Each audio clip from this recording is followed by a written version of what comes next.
მინდა ერთი ამბავი მოგიყვეთ, ეს ამბავი ადრეც მაქვს მოყოლილი, მაგრამ კიდევ ერთხელ მინდა რომ ეს ამბავი მოვყვე, იმიტომ რომ ეს ამბავი ეხება იეჰოვას მოწმეების ორგანიზაციას. არც თუ ისე დიდი ხნის წინ მე საუბარი მქონდა იეჰოვას მოწმეთა ორგანიზაციის თელავის საკრებულოს, ასე ვთქვათ, ერთ-ერთ ხუცესთან, სახელად ლაშასთან. შეიძლება ვინც აკაურები ხართ, იცნობთ კიდეც მას, ახლა განა რამდენი ხუცესი ყავთ ამათ და რამდენს ქვია ლაშა, ხო? შემოსავლების სამსახურში მუშაობს ეს კაცი, ეს ბიჭი. ხნიერი არ არის, ახალგაზრდა, პატარა შვილი ყავს ბიჭი და მეუღლე. ჩვენ სხვა ვითარებაში შევხვდით ერთმანეთს, მაგრამ მოხდა ისე, რომ მან თავის სახლში მიმიპატიჟა, მეც მივედი, იმ დროს არ ვიცოდი თუ ასე ამ ორგანიზაციის ასეთი წევრი იყო, ანუ ზუსტი ინფორმაციები ჯერ არ ვიცოდი, მაგრამ ეს ამაზე არ ვისაუბრებ ახლა.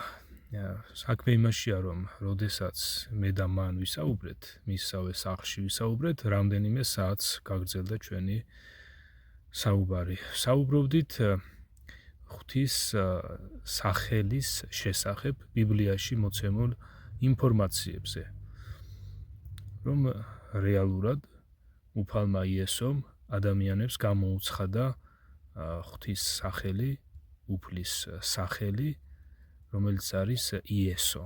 და ეს სახელი დაიწერა ბიბლიაში ახალი აღთქმის დროს დაწერილ ბერძნულ ენოვან წერილებში.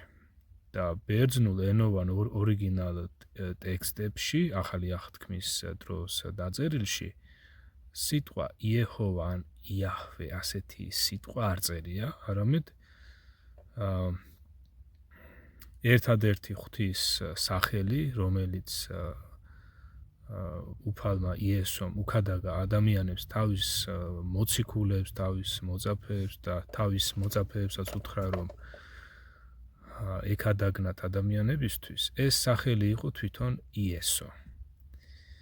და თანმიმდევრულად მივყევი მსჯელობას მოყოლებული უფლის მოწოდებიდან, როდესაც უფალმა მოუწოდა თავის მოციქულებს, რომ წასულიყვნენ ისინი, დაემოწაფებინათ ხალხები და ნათელ-ეცათ მათ მამის, ძის და სულიწმინდის სახელით. იმ დროს კონკრეტულად უფალს ესე არ უთქვამს ის, რომ აი მამას სხვა სახელი აქვს, ძეს სხვა სახელი აქვს, სულიწმინდას სხვა სახელი აქვს, ან საერთოდ უსახელოაო, ხო? უფალმა იესომ თავის მოწაფეებს უთხრა, მოციქულებს, უკვე მოციქულები იყვნენ ისინი, უთხრა მათ, რომ ნათელ-ეცად დაემოწაფებინათ ხალხები, ადამიანები და მათთვის ნათელ-ეცად მამის, ძის და სულიწმინდის სახელით. და პრაქტიკაში როგორ შეასრულეს აი ეს ბრძანება ქრისტეს მოციქულებმა? აი ამაზე მქონდა მასთან მსჯელობა და აბა მოდი ვნახოთ პრაქტიკაში ქრისტეს მოციქულები რა სახელს იყენებდნენ მონათვლის დროს. რა თქმა უნდა, ეს მე ვიცოდი და აი აქეთკენ მიმყავდა მსჯელობა, რომ თანმიმდევრული ყოფილიყავი მეც და ზოგადად ჩვენი საუბარი თანმიმდევრული ყოფილიყო. და აგერ მოციქულთა საქმეების წიგნში, მოციქულთა საქმეების, თქვათ, მეორე თავში, ასევე მეათე თავში, სადაც საუბარი არის მონათვლაზე, პეტრე მოციქული თავის მსმენელებს ეუბნებოდა, რომ ნათელ ეღოთ იესო ქრისტეს სახელით. პირდაპირ სახელს ამბობდა. პეტრე მოციქულს თავისი მსმენელებისთვის არ უთქვამს ის, რომ ნათელ იღეთ მამის, ძის და სულიწმინდის სახელითო და ამ დროს ეს სახელი რა არის? ფაქტიურად ეს რომ არ ეთქვა პეტრე მოციქულს ვერც გაიგებდნენ ის ადამიანები რა სახელით უნდა მოვინათლოთ, ან ეს მამა ვინ არის, ან ეს ძე ვინ არის, ან სულიწმინდა ვინ არის, ვერ გაიგებდნენ ისინი, ხო? ქრისტეს მოციქულებმა შესანიშნავად იცოდნენ მათ ეს რა სახელი იყო. როდესაც უფალმა იესომ უთხრა, რომ დაემოწაფებინათ ხალხები, ადამიანები და ნათელ ეცათ მათთვის მამის, ძის და სულიწმინდის სახელით, ქრისტეს მოციქულებმა იცოდნენ ეს რა სახელი იყო. და ეს შეკითხვაც უნდა დავსვათ. დღეს დღევანდელმა ადამიანებმა უფრო უკეთ იციან ქრისტეს, დღევანდელი ადამიანები უფრო უკეთ იგებენ ქრისტეს აი ამ ბრძანებას, აი ამ მოწოდებას, მამის, ძის და სულიწმინდის სახელით მონათვლის შესახებ, თუ თვითონ ქრისტეს მოციქულებმა უფრო უკეთ იცოდნენ ეს ბრძანება რას ნიშნავდა. რა თქმა უნდა, ქრისტეს მოციქულებმა უფრო იცოდნენ ეს ბრძანება რას ნიშნავდა. ამავე დროს საპატრიარქოს ორგანიზაციაც არასწორად იქცევა, როდესაც სახელს არ ამბობს, სახელ იესოს არ ამბობს და პირდაპირ უფლის სიტყვებს იმეორებს, როდესაც უფალმა თავის მოციქულებს უთხრა, რომ ნათელ ეცით ადამიანებს დაიმოწაფეთო და ნათელ ეცითო მამის, ძის და სულიწმინდის სახელითო. აქედანაც ჩანს ის, რომ საპატრიარქოს ორგანიზაცია მოციქულთა გამგრძელებელი არ არის, იმიტომ რომ ესენი არიან წიგნის მკითხველები, რომლებმაც ან არასწორად გაიგეს უფლის ეს ბრძანება, არ ჩაუღრმავდნენ, არ გაყვნენ თხრობის ხაზს და არ გაიგეს ქრისტეს მოციქულებმა ეს ბრძანება როგორ შეასრულეს და აი ასე პირდაპირ ასე მშრალად ვითომ და მშრალად აკეთებენ ამას, ვითომ და იმ მოტივით, რომ აი უფლის ბრძანებას ვიცავთ, მაგრამ ამათმა არ იციან უფლის ბრძანება რა იყო, ქრისტეს მოციქულებმა იცოდნენ. ამიტომაც აი ასე მე ამ ადამიანთან ლაშასთან ლაშა ჰქვია მას, იეჰოვას მოწმეების ორგანიზაციის თელავის საკრებულოს ხუცესი იყო იმ დროს და ეხლაც იქ არის თუ არა არ ვიცი. გავყევით მსჯელობას, გადავფურცლეთ მოციქულთა საქმეებზე, სადაც ძალიან მკაფიოდ არის დაწერილი, რომ ქრისტეს მოციქულები თავის მსმენელებს მოუწოდებდნენ ადამიანები მოენათლათ, ადამიანებს ნათელ ეღოთ იესო ქრისტეს სახელით. სახელი იესო ბერძნულ ორიგინალ წერილებში დაწერილია და ხელმისაწვდომი იყო იმდროინდელი მოსახლეობისთვისაც და დღევანდელისთვისაც. მსოფლიოს მოსახლეობა იგულისხმება. ხოლო ეს სიტყვა იეჰოვა ან იაჰვე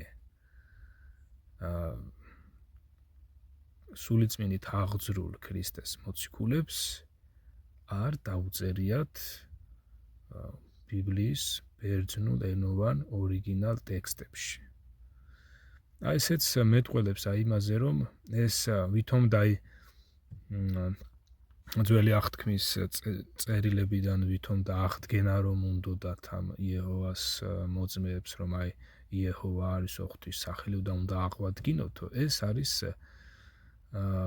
არასწორი ქმედება, როდესაც ორიგინალ ტექსტში სიტყვა იეჰოვა ან იაჰვე არ წერია და შენ ხელოვნურად ამას ამახინჯებ და ტექსტს ცვლი.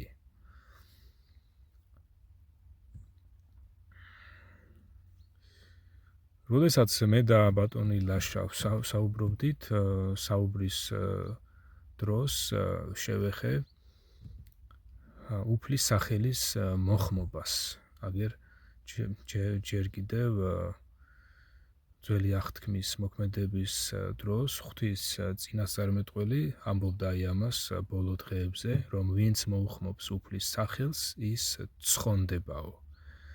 და იეჰოვას მოწმეთა ორგანიზაციას მაგ ადგილას უწერია, ვინც მოუხმობს იეჰოვას სახელს, ის გადარჩებაო, ხო?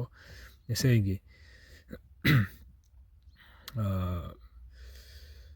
ძველი აღთქმის ტექსტში უფლის მაგივრად ამათმა დაწერეს იეჰოვა და ვინც მოუხმობს იეჰოვას სახელსო, ის გადარჩებაო. და ამ დროს მე ლაშას მიუთითე ის, რომ აგერ ბიბლიაში დაწერილი არის, რომ ქრისტეს მოციქულთა თანამედროვე ქრისტიანები მოუხმობდნენ უფლის სახელს იესოს და არა იეჰოვას. და ამისი ძალიან მკაფიო მაგალითი არის დაწერილი ბიბლიაში და მოდით ახლა თქვენც გაჩვენებთ. ეს არის იოელ წინასწარმეტყველი და ზუსტად აი ამ ქადაგებას შევეხე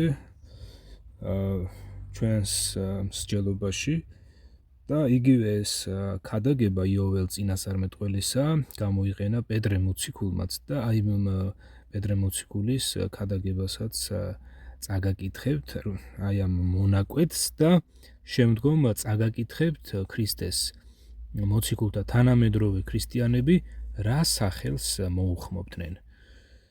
ამის შემდეგ მოვაფენ ჩემს სულს ყოველ ხორციელზე და გაქადაგდებიან თქვენი ვაჟები და ასულები, თქვენი უხუცესები ნახავენ სიზმრებს და ჭაბუკები ხილვებს იხილავენ. თქვენს ყმებზეც და მხევლებზეც მოვაფენ იმ დღეს ჩემს სულს, გამოვაჩენ ნიშნებს ცაზე და მიწაზე, სისხლს, ცეცხლსა და კვამლის სვეტებს. მზე დაბნელდება და მთვარე გასისხლიანდება, სანამ დადგებოდეს უფლის დღე, დიდი და საშინელი. ყველა, ვინც კი ახსენებს მაშინ უფლის სახელს, გადარჩება, რადგან სიონის მთაზე და იერუსალიმში იქნება ხსნა მათთვისაც, ვისაც უფალი მოუხმობს, როგორც ნათქვამი აქვს უფალს. ეს არის იეჰოვას მოწმეების ოფიციალური საიტი და ახლა წავიკითხავ 2020 წელს მათ მიერ გამოცემული წიგნიდან იგივე ადგილს, რაც იმ აპლიკაციიდან ამოვიკითხე.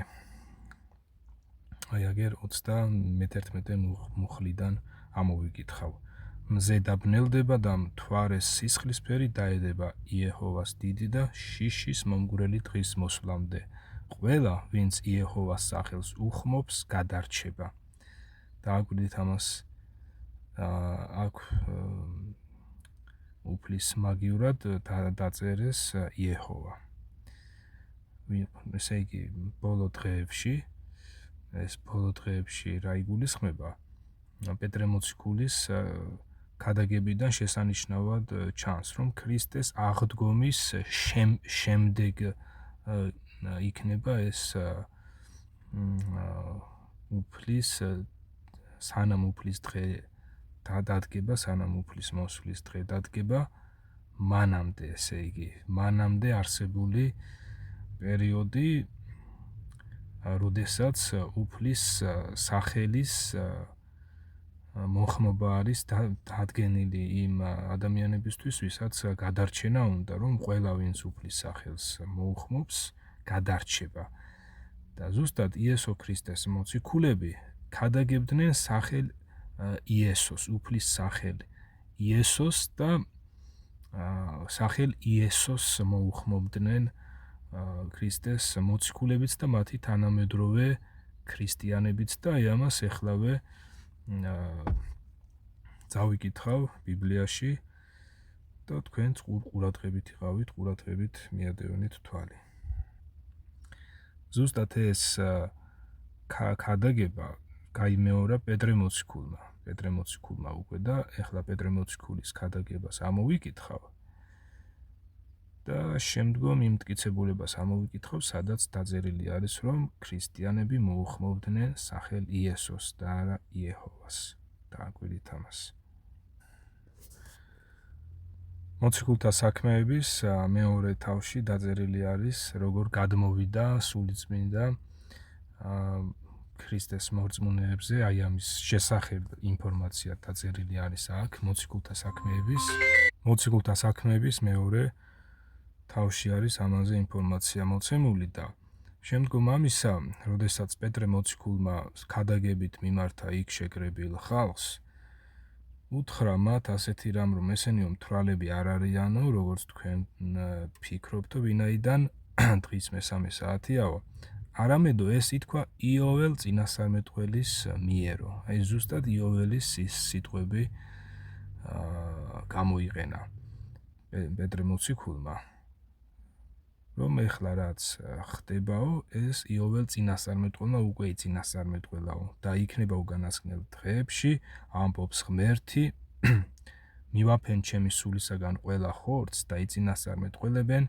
თქვენი ძენი და თქვენი ასულნი, თქვენი ჭაბუკნი იხილავენ ხილვას და თქვენი მხცოვანი ნახავენ სიზმრებს, ჩემს მონებსა და ჩემს მხევლებს იმ დღეებში მივაფენ ჩემი სულისაგან და იწინასწარმეტყველებენ. მოვავლენ სასწაულებს მაღლაცაში და ნიშებს, დაბლა მიწაზე ცეცხლსა და სისხლს და კვამლის ალმურს. მზე სიბნელედ იქცევა და მთვარე სისხლად ვიდრე დადგებოდეს დღე უფლისა, დიადი და გაცხადებული. და იქნება ასე, ყველა ვინც უხმობს სახელს უფლისას ცხონდება. ნახეთ? ამ დღეებში ზუსტად ესე იგი ქრისტეს აღდგომის შემდგომ პერიოდში, ვინც უფლის სახელს მოუხმობს, ის ცხონდებაო. ორიგინალ ბერძნულში დაწერილი არის ბერძნული სიტყვა კირიოს, რაც ქართულად ნიშნავს უფალს. ეხლა ეს კირიოსი ვინ არის, უფალი ვინ არის და ვის სახელს მოუხმობდნენ, აი ამასაც ეხლავე გაჩვენებთ. ეს არის კორინთელთა მიმართ პირველი წერილის პირველი თავი.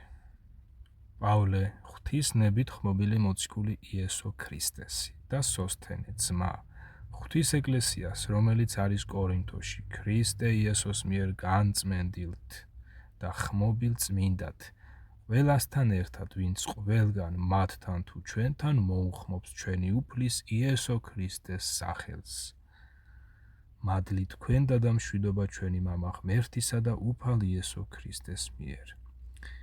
დააკვირდით აქ სახელი, უფლის სახელი, რომელსაც ქრისტიანები მოუხმობდნენ, არის იესო ქრისტეს სახელს მოუხმობდნენ ქრისტეს მოციქულებიც და მათი თანამედროვე ქრისტიანებიც. ზუსტად იოველმა რაც იწინასწარმეტყველა, რომ ვინც უფლის სახელს მოუხმობსო, ხოლო იეჰოვას მოწმეებს უწერიათ, ვინც იეჰოვას სახელს მოუხმობსო, ის გადარჩებაო. პრაქტიკაში ქრისტიანები მოუხმობდნენ არა იეჰოვას, არამედ მოუხმობდნენ იესო ქრისტეს სახელს. და აქედანაც შესანიშნავად ჩანს, რომ იოველმა იწინასწარმეტყველა იესო ქრისტეს სახელის მოხმობა. ერთი და იგივეა, ესე იგი, იოველი, რომელ უფალზეც საუბრობს, ეს არის იგივე იესო ქრისტე. და ეს ძალიან აშკარად ჩანს. და ეხლა მოდით აი ამ ადგილს წავიკითხავ იგივე ამ იეჰოვას მოწმეთა ორგანიზაციის მიერ გამოცემული წიგნიდან 2020 წელს რომ გამოუშვეს. დააკვირდით, ეს არის იეჰოვას მოწმეების ოფიციალური საიტი და წავიკითხავ მათივე საიტიდან. პავლე, ქრისტე იესოს მოციქულად დანიშნული ღვთისნებით და ძმა სოსთენე, ღვთის კრებას კორინთოში, თქვენ, ვინც ღმერთმა ქრისტე იესოსთან გაგაერთიანათ და ამგვარად განგწმინდათ, წმინდებად აგირჩიათ, აგრეთვე ყველას, ვინც უფალ იესო ქრისტეს სახელს უხმობს, რომელიც მათი უფალიც არის და ჩვენიც. აი აქაც ამ შემთხვევაში იესო ქრისტეს სახელის მოხმობაზე არის საუბარი. ზოგადად იეჰოვას მოწმეთა ორგანიზაციამ თავისი გამოცემები დაამახინჯა და ეს ორიგინალი ბიბლიები აღარ არის. მაგრამ არის ისეთი რაღაცები, რაც აი მათაც კი ვერ დაამახინჯეს თუ არ დაამახინჯეს, თუ თავის დროზე არ ვიცი ეს რა დავარქვა ამას გამოეპარათ თუ რა და როგორ მაგრამ კიდევ ერთი რამ რაც არის თვითონ იეჰოვას მოწმეთა ორგანიზაციამ თავისი გამოცემებიც კი დაამახინჯა რომელსაც დიდ რეკლამას უწევდა ხოლმე ადრე ახალი ქვეყნიერების თარგმანს რო ეძახიან ის ახალი ქვეყნიერების თარგმანიც კი დაამახინჯეს და უკვე ეს 2020 წელს გამოცემული ამათი გამოცემა უკვე აღარ არის ახალი ქვეყნიერების თარგმანი, არამედ ეს არის უკვე იმისი დამახინჯებული, კიდევ დამახინჯებული ვერსია და ამისი მთელი რიგი მტკიცებულებები არის ამას მიყოლა უნდა, ჩამოთვლა უნდა, მოძებნა უნდა, კიდევ რაც მე არ ვიცი ვთქვათ, ჯერჯერობით აი მათ უნდა მოძებნა და მთელი ტექსტის გადაკითხვა უნდა, აბა სად რა აზრი კიდევ შეცვალეს და ამახინჯეს და უფრო მეტად დაშორდა მათივე გამოშვებულ ახალი ქვეყნიერების თარგმანს. იეჰოვას მოწმეთა ორგანიზაციამ ინგლისურ ენაზე ბერძნული წერილების თარგმანი გამოსცა 1950 წელს და მას შემდეგ კიდევ სხვადასხვა გამოცემებიც გამოსცა. ხო და აი დღევანდელი თქვათ ეს ქართულად რომ არის გამოცემული 2020 წლის გამოცემა, ეს 2020 წლის გამოცემაც კი დამახინჯებული არის იმ გამოცემებთან შედარებით, რაც ასევე ქართულ ენაზე გამოიცა და ვისაც იეჰოვას მოწმეთა ორგანიზაციის ქართულ ენაზე პირველად გამოცემული ვერსია გაქვთ, ხო? ის შეადარეთ 2020 წლის გამოცემულ ვერსიას და ბევრი დამახინჯება არის და თქვენ თვითონვე ეს შემიძლია ერთი მაგალითი მოგიყვანოთ.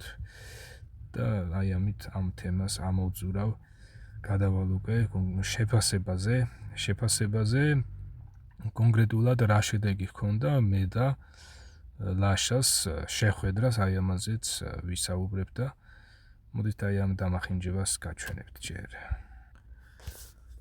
ესაია წინასწარმეტყველთან ღმერთი მოხსენებული არის სახელ გამომსყიდველით.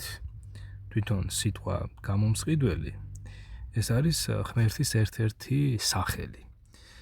და აი აგერ ესაიასთან 29 თავის 22 მუხლში დაწერილი ასეთი რამ. ამიტომ ასე ეუბნება უფალი იაკობის სახლს, აბრაამის გამომსყიდველი. ამიერიდან არ იქნება შერცხვენილი იაკობი, ამიერიდან არ გაუფითრდება სახე. შემდეგ ნუ გეშინია მატლო იაკობ, ერთი შეწვა ისრაელო. მე შეგეწევი ამბობს უფალი და შენი გამომსყიდველი ისრაელის წმინდა. აქ საუბარი არის ისრაელის ღმერთზე, ცოცხალ ღმერთზე. აი აქ ღმერთი მოხსენებული არის გამომსყიდველად, ასე ამბობს უფალი, შენი გამომსყიდველი და შენი გამომსახველი დედის საშოში. მე ვარ უფალი, რომელმაც ყოველივე შექმნა, მარტომ გადაჭიმად სადა თავად გადაფინა მიწა. ჩამოვალ ქვემოთ და ვყურეთ ესაია წინასწარმეტყველის 63 თავის მე-16 მუხლში დაწერილი არის აი ასეთი რამ.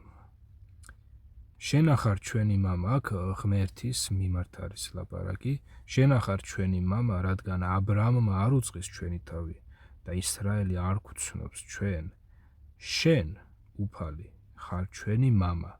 ჩვენი გამომსყიდველია შენი სახელი უკუნითიდან. დააკვირდით სახელიო.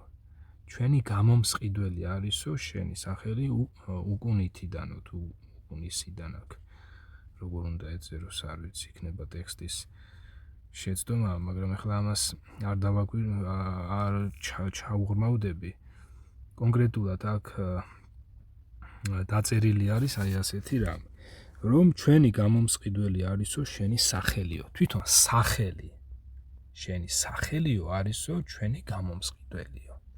ესე იგი ღმერთს ღმერთის სახელი არის ერთ-ერთი სახელი არის გამომსყიდველი. და უკვე ახალი აღთქმის დროს დაწერილ ბერძნულ ენოვან წერილებში ცოდვისგან გამომსყიდველი არის ვინ? უფალი იესო ქრისტე. ახლა მე თქვენ გაჩვენებთ იეჰოვას მოწმეთა ორგანიზაციის ორ ვერსიას. პირველ ვერსიაში სწორად არის დაწერილი და მეორე ვერსიაში უკვე დამახინჯებულია და ამის მიზეზსაც თუ საბაბსაც მოგახსენებთ, რატომ დაამახინჯა იეჰოვას მოწმეთა ორგანიზაციამ თავის 2020 წლის გამოცემაში ეს ადგილი. რა იყო ამისი მოტივი? ამასაც მოგახსენებთ, ეს ძნელი მისახვედრი არ არის, ვისაც იეჰოვას მოწმეთა ორგანიზაციასთან ჰქონია ისეთი შეხება, რომ მისი დოქტრინა უსწავლია და გაგებულია, ასე ვთქვათ, ხო? ის მიხვდება, რატომაც შეცვალა იეჰოვას მოწმეთა ორგანიზაციამ, რატომ დაამახინჯა ტექსტი. მაშასე შევალაგერ ბიბლიის ორი ვერსია ვდევთ. დავაჭერ ჯერ შავ ყდიანს. ესაია წინასწარმეტყველის 63 თავი. ჩამოვალ.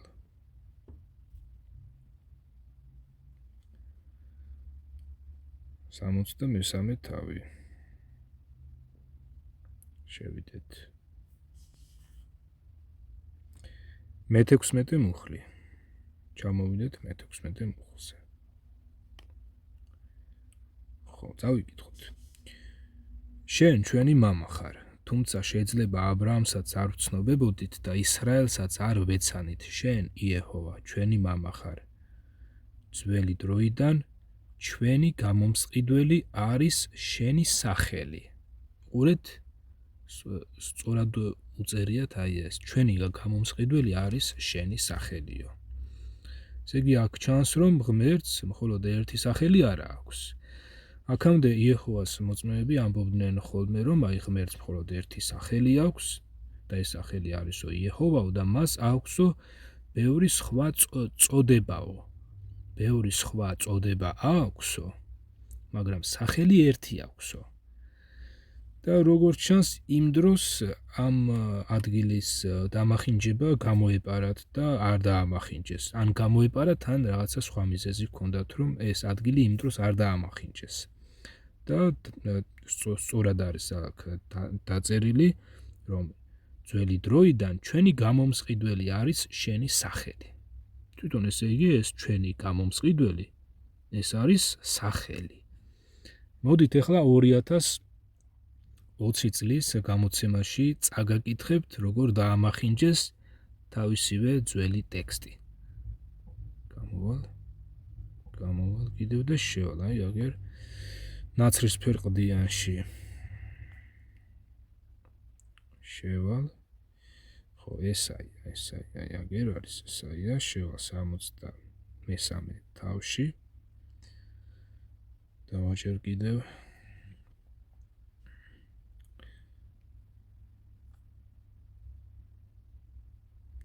წავიკითხავ მე-16 მუხლს. შენ ჩვენი მამა ხარ, აბრამმაც რომ არ გვაღიაროს და ისრაელმაც არ გვცნოს, შენ იეჰოვა, მაინც ჩვენი მამა იქნები. ოდითგანვე ჩვენი გამომსყიდველი გეწოდება. შეცვალეს, აი უკვე გეწოდებაო. უკვე სახელი აღარ დაწერეს და უკვე სახელი შეცვალეს წოდებით. აი ეს არის ტექსტის დამახინჯება. ეს რატომ გააკეთა იეჰოვას მოწმეთა ორგანიზაციამ? იმიტომ რომ იეჰოვას მოწმეთა ორგანიზაცია ამბობდა ხოლმე, რომ აი ღმერთს აქვს მრავალი წოდებაო, სახელი მხოლოდ ერთი აქვსო, ეს არისო იეჰოვაო და ეთყობა თვალში წაწვეტებული საგანივით ხვდებოდათ აი ეს ადგილი. ახლა მე პირველი არ ვიქნები, ვინც ამას შეამჩნევდა, რომ აგერ ესაიასთან ღმერთის სახელად არის მოხსენებული ჩვენი გამომსყიდველი. იეჰოვას მოწმეთა ორგანიზაციასაც თავის ძველ გამოცემებში ეწერა ჩვენი გამომსყიდველი არის შენი სახელიო, ესე იგი სახელად ჰქონდათ აიმათაც ძველ გამოცემებში იეჰოვას მოწმების ორგანიზაციასაც ეწერა, რომ ეს სახელია ჩვენი გამომსყიდველი. ხოლო შემდეგ უკვე 2020 წელს დაამახინჯეს თავისივე ძველი ტექსტი და დაწერეს, რომ ჩვენი გამომსყიდველი გეწოდება. აი ამით კიდევ უფრო თვალში ნაცარი რომ შეაყარონ თავიანთ რიგით წევრებს თუ ხუცესებს, ასევე ხუცესებიც ყავთ ისეთი, რომ ამ ორგანიზაციაზე მუშაობენ და მთლიანობაში ტექსტი დაამახინჯეს თავის და საზიანოდაც და სხვა მსმენელების საზიანოდაც, მაგრამ საქმე იმაშია, რომ დღეს ინფორმაციები ხელმისაწვდომია, მათ თავიანთივე საიტზე უდევთ ეს ორივე გამოცემა და დამახინჯება არის ძალიან თვალსაჩინო. ამიტომ იმ ადამიანს, ვისაც სიმართლე უყვარს, ვინც სიმართლის მოყვარულია და არ ხარობს სიცრუით, ასეთი ადამიანი, რა თქმა უნდა, გადაამოწმებს ინფორმაციას, შეადარებს ერთმანეთთან ამ ორ გამოცემას და ასევე ძველ გამოცემებთანაც, თუ კი ხელი მიუწვდება, შეადარებს და დაინახავს, რომ აქ არის ძალიან სერიოზული დამახინჯება და ეს არ არის რაღაცა უბრალო რაღაცა, რა ეს თითქოს რაღაცა უმნიშვნელო, ეს უმნიშვნელო არ არის, ეს არის ძალიან სერიოზული დამახინჯება, იმიტომ რომ ღმერთს ერთი სახელი არ აქვს, ღმერთს აქვს ბევრი სახელი.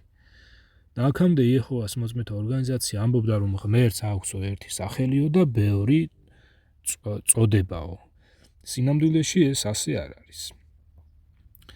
და ამ დროს უკვე უფალმა იესომ ღვთის სახელი გამოუცხადა ადამიანებს და ეს სახელი არის იესო ქრისტე. იესო არის ღვთის სახელი, რომელსაც უხმობდნენ პირველ საუკუნეში მცხოვრები ქრისტიანებიც და დღევანდელი ქრისტიანებიც ჩვენც უხმობთ იესო ქრისტეს სახელს და აი აგერ იესო ქრისტეს სახელის მხმობელნი გადავრჩებით.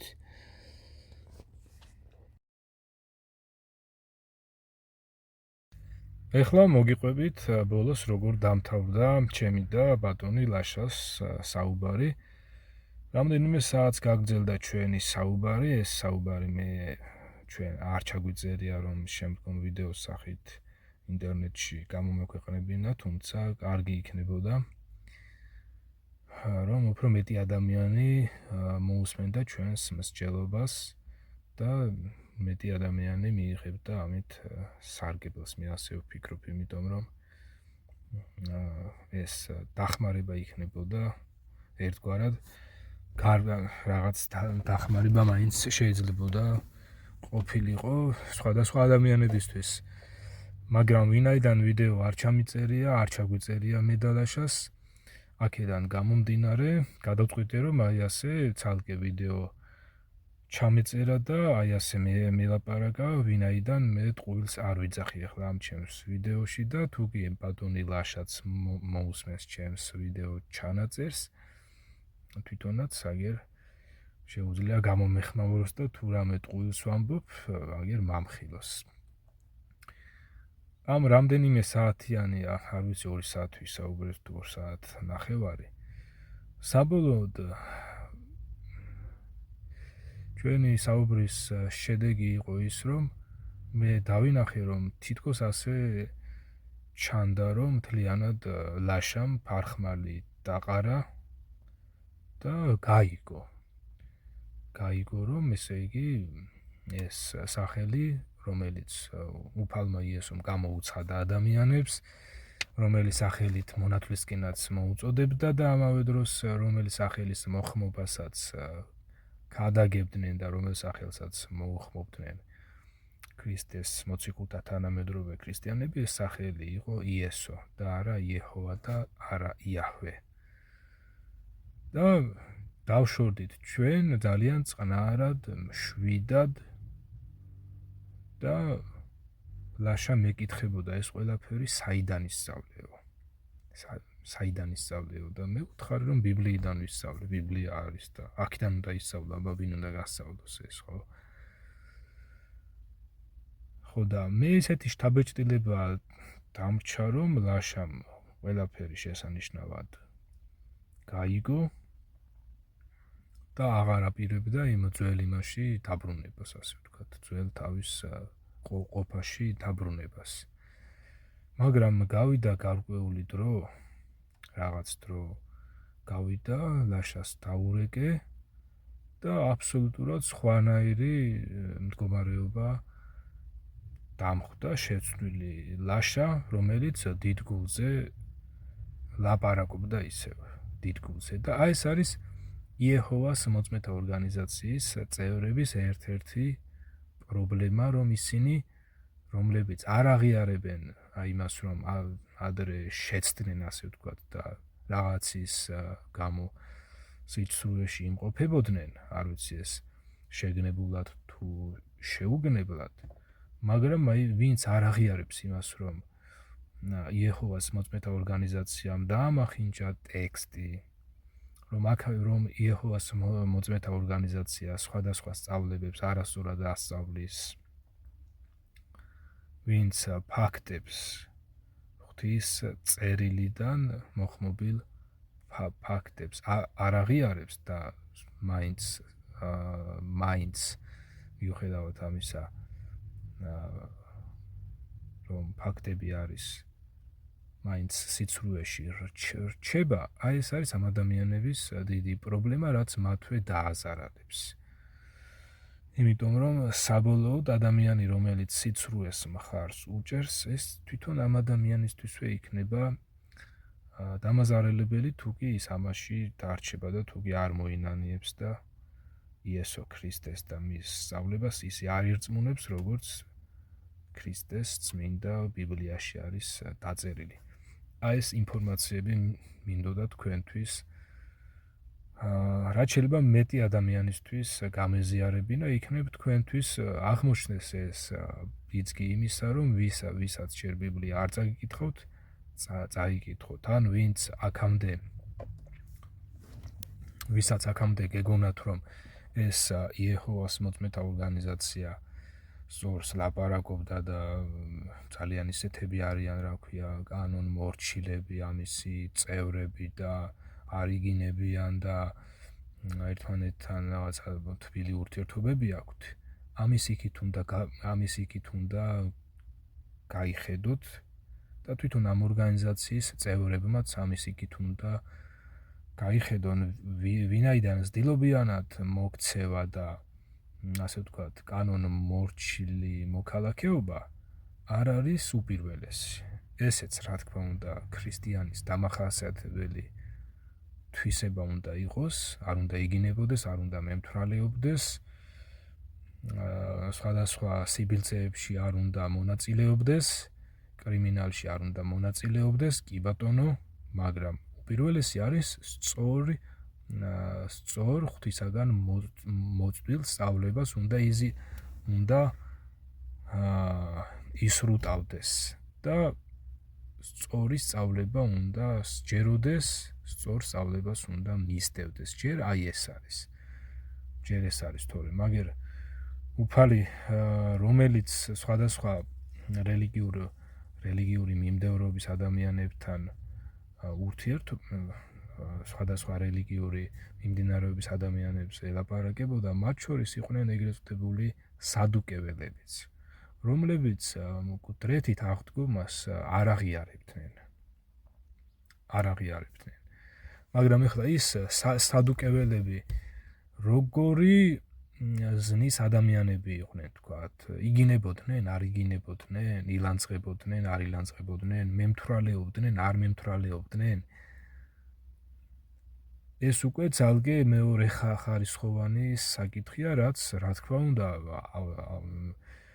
ესეც აუცილებელია, რომ ქრისტიანი იყოს, ზრდილობიანიც იყოს და ვაშკაცურიც იყოს, უღონთ ამავე დროს არა რაღაცა დაჩუტული და წმუტუნალეგვით, არამედ ვაშკაცური იყოს, სიტყვა პასუხიც შესაფერისი იცოდეს, ვის რა პასუხი გასცეს, ვის როგორ ელაპარაკოს, ამავე დროს ცდილობის ფარგლებში და ამავე დროს არ იყოს მემთვრალე ჩხუბის თავი და კრიმინალი და რაღაცა. ეს კი ბატონო, ესეც აუცილებელია, მაგრამ პირველ რიგში ქრისტიანი უნდა მისდევდეს უფალ იესო ქრისტეს სააღსწავლებას და არა დამახინჯებულს. ამიტომაც იეჰოვას მოწმეთა ორგანიზაციის წევრებს, მიმდევრებს ან მათი სწავლების გამზიარებლებს პირველ რიგში უნდა აინტერესებდეთ ეს ორგანიზაცია სწორად ასწავლის თუ არ ასწავლის. ჯერ ამით უნდა დაინტერესდეთ თქვენ, ვინც ამ ორგანიზაციის სწავლებას იზიარებთ და შემდგომ ამისა ვინ გიშლით ხელს იმაში, რომ ზრდილობიანები იყოთ, რომ არ იმემთვრალეოთ, რომ არ იმრუშოთ, არ მოკლათ, კრიმინალში არ მიიღოთ მონაწილეობა.